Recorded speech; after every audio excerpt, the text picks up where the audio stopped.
बिस्मिल्लाहिर्रहमानिर्रहीम। अस्सलामुअलैकुम। सऊदी अरब में तकरीबन 1.5 करोड़ के करीब गैर मुल्की अफराद मौजूद हैं, जिसमें कुछ ऐसे अफराद भी शामिल हो जाते हैं जो गैर कानूनी तरह से सऊदी अरब की सरहदें अबूर करके या दीगर ज़राए से सऊदी अरब में पहुंचते हैं, और उनका बुनियादी मकसद यहाँ पर अमन व अमान को ख़राब करना होता है।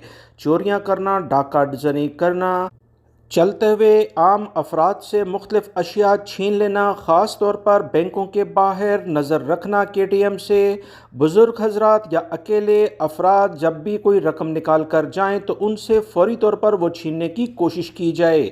इसमें वो तेज़दार आले और दीगर आतिशी असला भी इस्तेमाल करते देखे गए, जिस पर सऊदी अरब के सिक्योरिटी इदारे सख्ती के साथ एक्शन ले चुके हैं। सऊदी अरब के सिक्योरिटी इदारों ने बेहतरीन कार्रवाई करते हुए इन अफराद को इनके कमरों से जा पकड़ा, मुकम्मल छानबीन की गई और इन्हें जा दबोचा गया। सऊदी अरब के सिक्योरिटी इदारे अमन व अमान को कायम रखने की बेहतरीन कोशिश करते हैं, जिसमें वो 100% कामयाब भी नज़र आते हैं।